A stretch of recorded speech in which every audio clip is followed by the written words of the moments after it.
Hello, and welcome. Welcome once again to the Start, Scale, and Succeed podcast, the only podcast that grows with you through all 7 stages of your journey as a founder. I'm your host, Scott Ritzheimer, and having helped thousands of founders, I've come to the discovery that you can almost never achieve scale by simply doing more of what you already do. At these key inflection points, you have to embrace something new, a new strategy, a new tactic, or maybe even some new tools.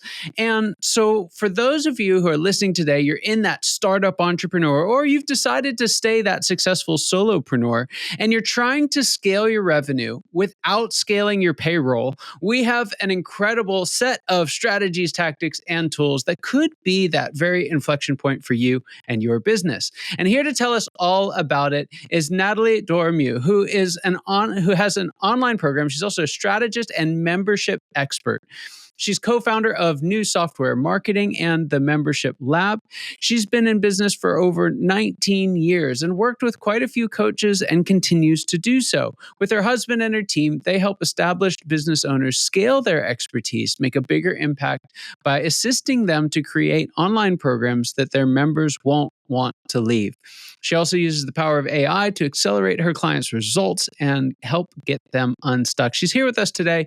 Nathalie, welcome to the show. So glad to have you here. At the Membership Lab, you help business owners to create thriving online programs. And if there is anything that I would say I feel least equipped to do other than to create an event planning business, that's to build an online thriving online program. So you've got your work cut out today, because we'll see if we can't get past some of the stuff that's in my head, because I know that other coaches and professionals bump into this as well. So who out there listening, let's just lay a foundation here first. Who listening could benefit from building a membership or online community? Yeah, thank you so much for having me first, Scott.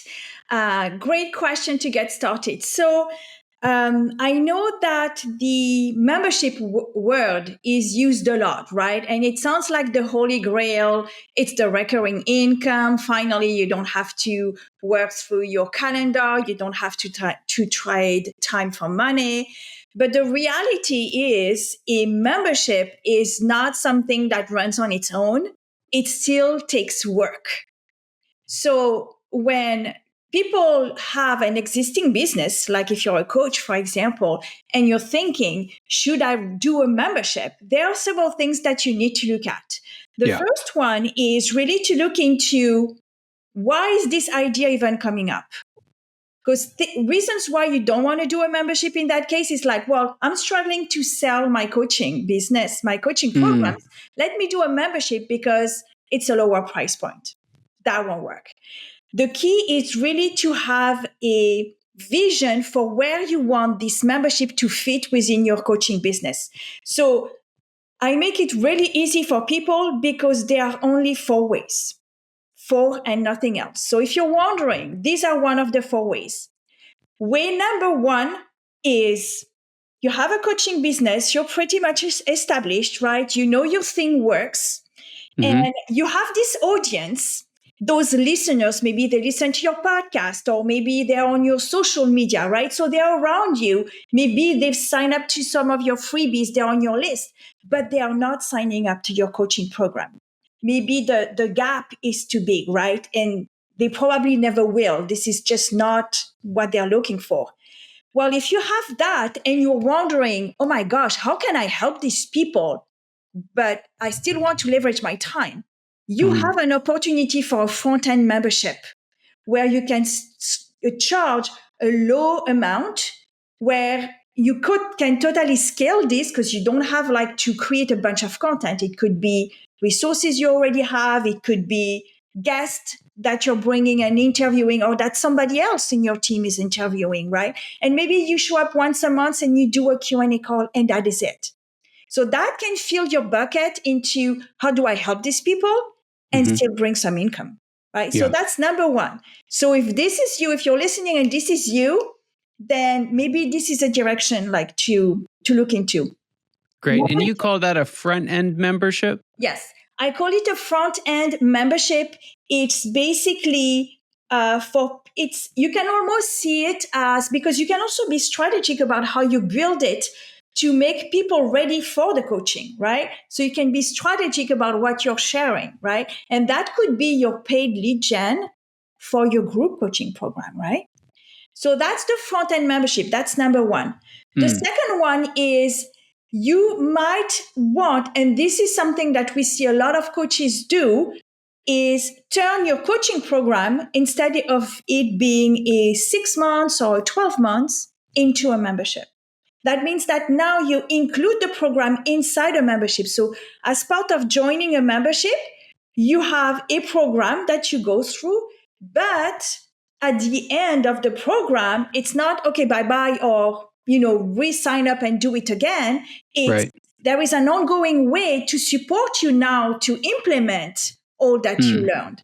And Yeah. if you were a bit behind in implementing, then, well, you still have time, right? So it's really changing the model of your coaching into something that is ongoing, right? So that's number two.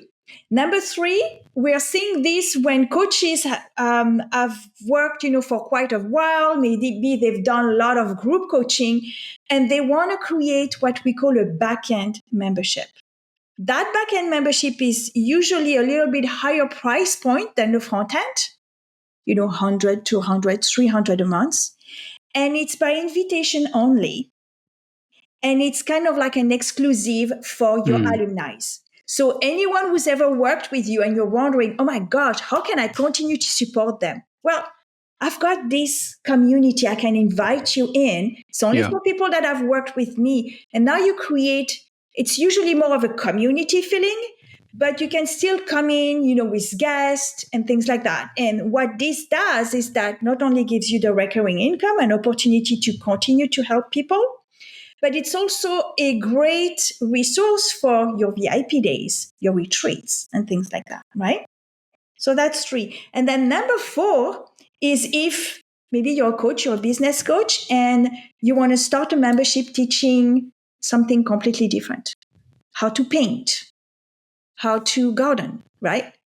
Yeah. Because when we are coaches, when we have an established business, we've got all the motivations, like we're excited. And then there is a point where we're like, well, I want to do something else. Now this is running. It's getting a bit boring to me. And you have this vision of, I've always wanted to do something with this.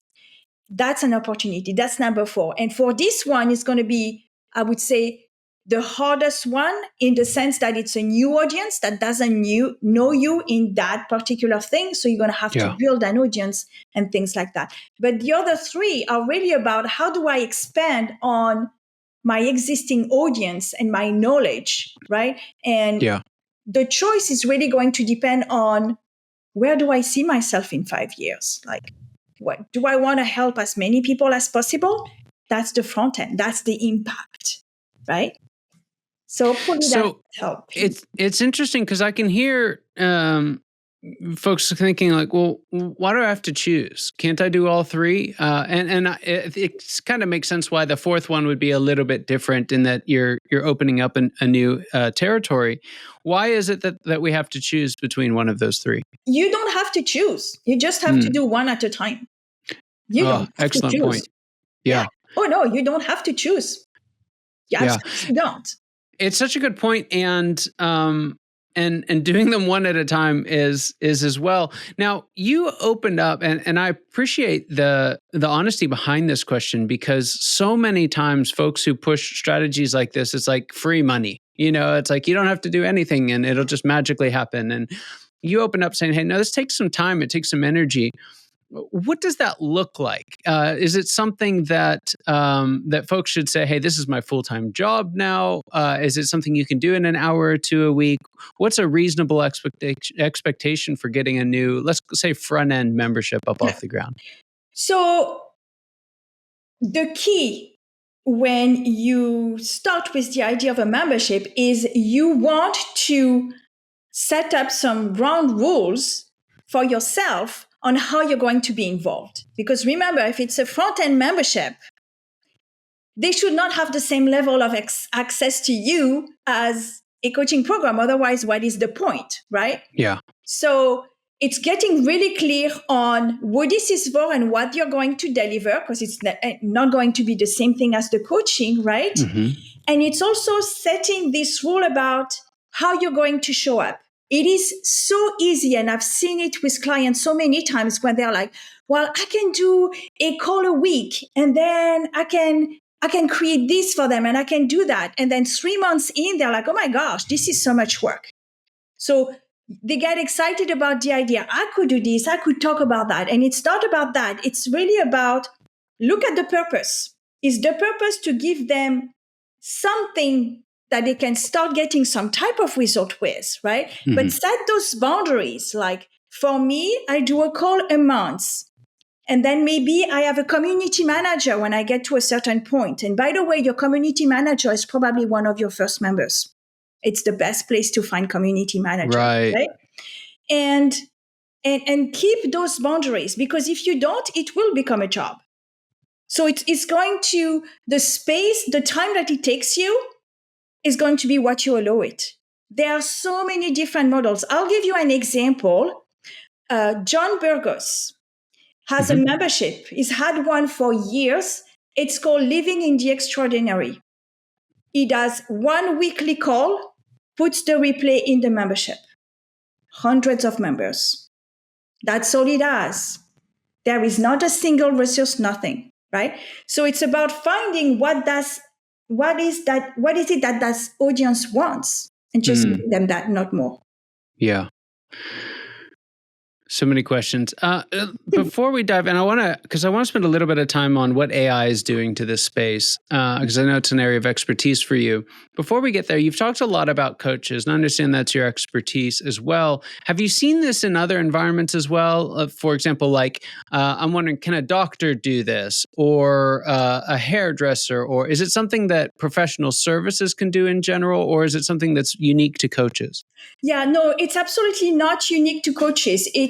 What is important is to understand that a membership tends to be a recurring solution to an ongoing problem, right? So there are really great memberships there is one that's called IV Mastery that we built like quite a few years ago. And this is for nurses. So a nurse in a retirement home, for example, has to take some exams on how to give IV and, food to people. So things like, and so they have to take exams every 3 months or something like that. So if you have a membership where you sell seats to these people, then they can go in, they do their training, boom, they get the certification and they're good to go. Another one is Dog Handler Academy. So it's a membership for dog daycare centers. Wow. To train their employees. So she actually created that because there is a lot of turnover and she was tired of training people all the time. So she built this thing, kind of like a course, if you will. And I said, like, well, let me sell this to other dog trainers, dog daycare centers, right? Yeah. So how to take care of clients, how to take care of a sick dog. You can imagine, right? The whole onboarding of a new employee, right? Wow. You have some on teaching how to paint, teaching gardening. Like it's all about that ongoing need that people might have, right? So for AI, for example, there are so many right now because AI is moving so fast, right? That you should not buy a course on AI, right? By the time you buy it, it's obsolete already, right? So it's so much more than coaches. It just happens that this is kind of like the type of audience that I tend to attract. Right. We've done also, I have another one which is for it's called Versatile Vet. It's for veterinarian, but people that are in school. Okay. So universities would buy licenses. Yep. And then they would take the videos they can embed on their own portal, the university. And then students can see how to fix a dog, who has fever, or all this stuff, like all kinds of animals, right? Excellent. So those are all memberships. They are all different models, if you will, right? Yeah. And it's always at the core, always three things: content, the knowledge that they want to learn; support. How do I get help if I'm stuck? What are the different ways? That's where we can talk about AI as well. And accountability. Because if you want people to stay, they have to keep showing up and doing. Otherwise, they're going to leave, right? Yeah. So you've alluded to this a couple of times now, and it's time to dive in. But where do you see AI making the biggest impact for memberships right now? Yeah. So we were just talking about AI before you press record and how everybody is talking about AI. I would say we have an approach that is quite different than most people. Though you start having people talk about that. So we started using AI about 6-7 years ago. Okay. And back then we didn't have the tools that exist right now or the models that exist. So our background is in software engineering. So we had to develop things, but there were some models that were already available. The way we're seeing AI is as an amplifier and an accelerator of results. So it's only going to amplify what it's not creative. It doesn't have the knowledge. The knowledge needs to come from you. So it's always you, AI, and then you. And it's the accelerator. So there are actually several angles that you can look at it. Accelerator for you as a membership site owner, even as a coach, right? How do I get more research done? The research now with AI, with all the models we have, is getting so easy, right? But the piece where we're really focusing our work and where people come to us is AI to accelerate clients' results. When people buy a course, a coaching program, or they're in a membership and there is homework, you have to do the thing, you have to send the email, you have to make the call, and people get stuck and they procrastinate. And very often there is an AI tool that you can create to help them either practice, give them a draft, do role play, right? And what is this going to do? It is going to accelerate them taking action, therefore getting results, building their confidence, right? So that's how we see AI. When I consult with people, we look at, and they're like, I want more client results. I want people to get results fast. And I know they get stuck in here. It shouldn't take that long, but people stay weeks in that step. Okay, let's look at the step. What can we create? And sometimes it's a simple AI form that is going to ask them some questions that is going to help them make the right decision. Another time it could be that draft email that you send to create that interest list because you don't know what to say, right? So it's really in that angle. It's like accelerate, build confidence, and practice, like role play. Role-playing DMs, role-playing sales calls, and things like that. That's excellent. So, Nathalie, there's a question that I have for you. I ask all my guests. I'm interested to see what you have to say, especially from this perspective. But what would you say is the biggest secret you wish wasn't a secret at all? What's that one thing you wish everybody watching or listening today knew? Everything is an experiment, right? People are not taking action. I mean, especially right now with everything that's going on in the world, right? And waiting to have less fear, more confidence, but it all comes with action, right? Entrepreneurs, we are built to fail. We're going to fail more than we succeed. And the minute we start to understand that, then the quicker we fail, the quicker we figure out what it is that works, right? So many people are stuck. You should not be stuck. Get help and do something. It is going to at least tell you. I just have a newsletter coming out to my list, and I'm like, maybe if you're still stuck with your membership idea, maybe you shouldn't do one. Let's figure that out, because getting stuck and not making a decision is a decision, right? Yeah. But it's not helping you move forward. Yeah. Yeah, so true. So true. Nathalie, there's some folks listening that would love to either get their membership program that exists working properly or to actually set one up in the first place. How can they find more out about you and the work that you do at Membership Lab? Sure. So they can go to themembershiplab.com and they can actually go to themembershiplab.com/gift. And I have a couple of free resources for them there, including AI with the 4 ways to add AI to a membership if they want to look at that. I'm also on LinkedIn with my name if you can type it, pronounce it. We'll include the link for you all. Excellent. Well, Nathalie, it was a privilege and honor having you on the show today. Thank you so much for being here and sharing with us. And for those of you who are watching and listening, your time and attention mean the world to us. I hope you got as much out of this conversation as I know I did, and I cannot wait to see you next time. Take care.